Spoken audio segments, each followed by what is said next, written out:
ہم نئی انسانیت کو پہنتے ہیں جو خدا کے مطابق سچائی کی راست بازی اور پاکیزگی میں پیدا کی گئی ہے۔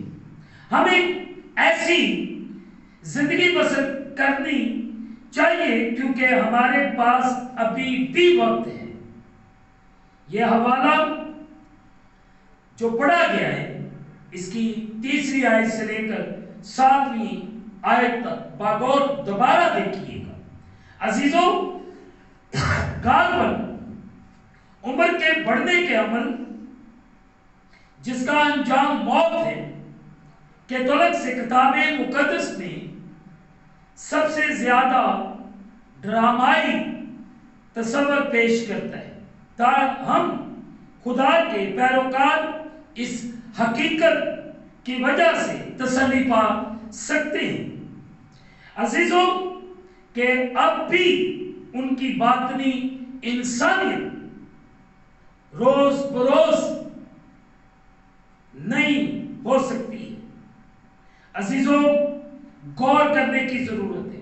اگر آیت نمبر 7 کو دیکھیں، نوجوانوں، 12ویں باب کی 7ویں آیت، خاک سے جا ملے روح خدا کے پاس۔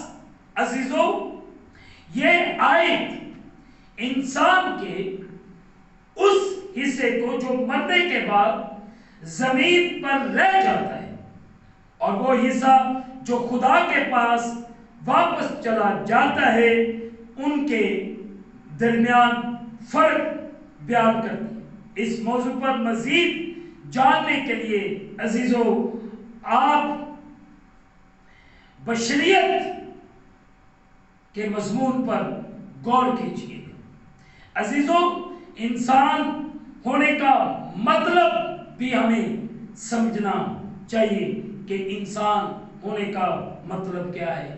ہمیں اپنے آپ کو بہتر کرنا ہے، اپنے آپ کو درست کرنا ہے، اپنی راہوں کو سنوارنا ہے تاکہ ہم خدا کے کلام کے مطابق اپنی زندگیوں کو بسر کریں۔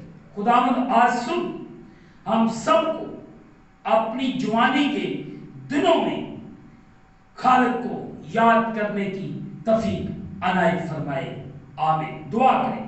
قادر مطلب خداوند، اس وقت جتنے تیرے پیارے تیرے سامنے جھکے ان سب کے لیے دعا کرتا ہوں اور ان سب پر رحم کر، ایک ایک کی حفاظت کر، جس طرح گزرے ہوئے دنوں میں ان کی حفاظت کرتا آیا ہے، یہ دن بھی ان کے لیے باعث برکت، ان سب پر بڑا رحم کر، فضل کر، اور میں ان کے لیے، ان کے خاندان کے ایک ایک فرد کے لیے، اگر یہ کسی جگہ پہ کمزور، پریشان یا کسی مشکل میں یا کسی بیماری کے اندر دسے، یسوع کے نام سے یہ اچھے بھلے ہوں، پوری دنیا کی سلامتی کی دعا کرتے ہیں۔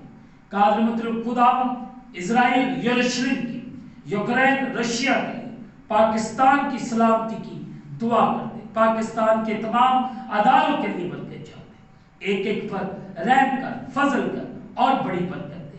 ہم اس دن کو خدا باپ، بیٹے اور روح القدس کے نام سے شروع کرتے ہیں، آمین۔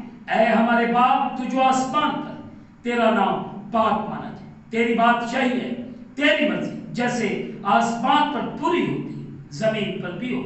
ہمارے روز کی روٹی آج ہمیں دے، اور جس طرح ہم اپنے قرض دار معاف کرتے تو بھی ہمارے قرض ہمیں معاف فرما، ہمیں آزمائش میں نہ لا بلکہ برائی سے بچا، کہ جو بادشاہی، قدرت، جلال ہمیشہ تک تیرے ہی ہیں، آمین۔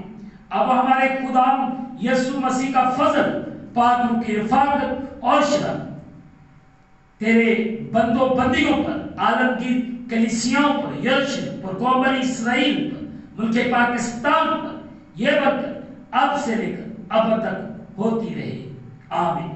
خداوند آپ سب کے ساتھ ہو۔ آخر میں یہی کہوں گا کہ آپ اس چینل کو سبسکرائب کریں، لائک کریں، شیئر کریں اور بیل آئیکن کو پریس کرنا نہ بھولیں۔ جیسے ہی آپ بیل آئیکن کو پریس کریں گے تو آنے والی نئی ویڈیو کی نوٹیفیکیشن آپ کو بر وقت ملے گی۔ خداوند آپ کو اور آپ کے گھرانوں کو برکت عطا فرمائے، آمین۔